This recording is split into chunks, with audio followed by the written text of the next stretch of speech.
I'm Chad, and welcome back to my garage. In front of me we have my 2012 Triumph Daytona 675R race bike that we started working on a couple weeks ago in my last video with this bike, where we determined why my clutch started slipping at the end of my last race weekend. Now, as you can see in the video here,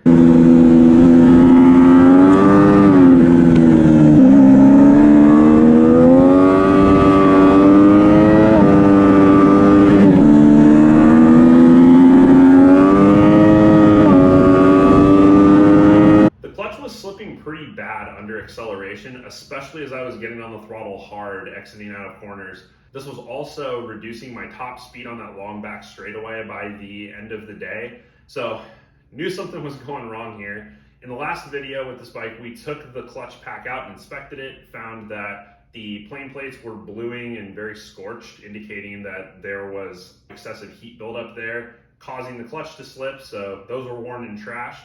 So I have here an all-new Barnett clutch pack, both friction plates and plane plates that have been soaking in clean 300V oil for the past 3 or 4 hours. So these are going to go back in the bike, as well as a Yoyodyne slipper clutch. So this was something I wasn't initially planning on doing, but because of the condition of the clutch and because I had to take the plates out, it wasn't that much more difficult to take the clutch center out too. Then I went a little over the top, removing the clutch housing and the flywheel to inspect those. But I figured if I'm going in here anyways, I might as well perform an upgrade. So the 2012 Triumph Daytona 675s and all the Daytona 675s before they did the big redesign in 2013 do not have slipper clutches. It's a totally standard clutch. So what I have done to work around that is learned how to clutchless downshift. So holding the brake lever, blipping the throttle while preloading the gear selector at the right time to get a smooth rev match downshift. For the most part, it's pretty good, and you don't have to worry about locking up your rear wheel much by modulating the clutch lever yourself. But what this is gonna enable me to do is, if I want to just drop the clutch downshifting, I'll be able to do that, and the clutch will take care of the rest, slip itself, so that I don't risk locking up the rear wheel coming into a corner. But beyond that, it's a reverse torque slipping clutch. So basically anytime the engine is decelerating against the clutch and transmission, the clutch is gonna slip itself a little bit. So I'm gonna get a little less engine braking, which will be great because this bike engine brakes pretty hard with the stock clutch. But in addition to that, when I'm going and doing my clutchless downshifts while braking, the slipper clutch will take up for any anomalies or inconsistencies in my revs and make the bike a little bit more stable and smooth. So really looking forward to getting this thing in there too and giving it a shot. And with that said, let's go ahead and get started.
cover, get my case slider back on, adjust the clutch, and call it a day.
Let's go ahead and fire her up and just make sure that the clutch is working and the wheel will actually turn and that nothing blows up.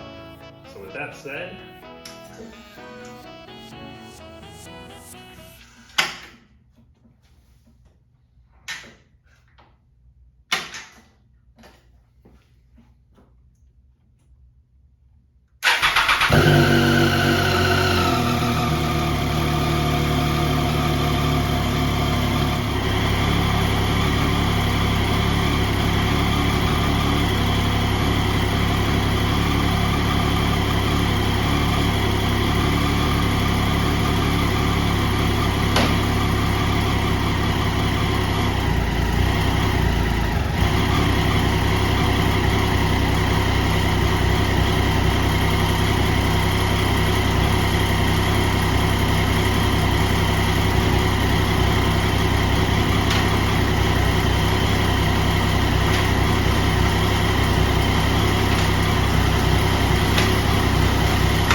seems good to me.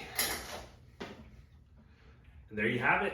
My Daytona now has a fresh clutch pack as well as a Yoyodyne slipper clutch that I'm really excited to try out of the track next time I go. As you saw, the rear wheel spins and it did speed up as I changed gears, meaning the gears were being engaged and holding, even though obviously I didn't put a lot of torque through it. Very good signs, and I can't wait to try it out at the track. That's really going to be the true test and the only way to know for sure that everything worked out all right. But as far as I can tell, we're good to take that next step.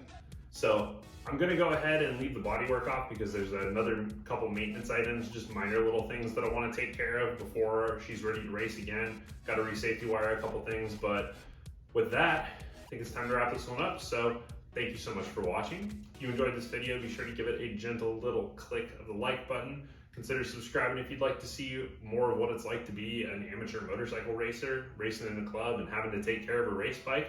Also, subscribe if you like Aprilia Daytona V4 factories. I have one of those as well that I take to the racetrack occasionally and also ride around on the street.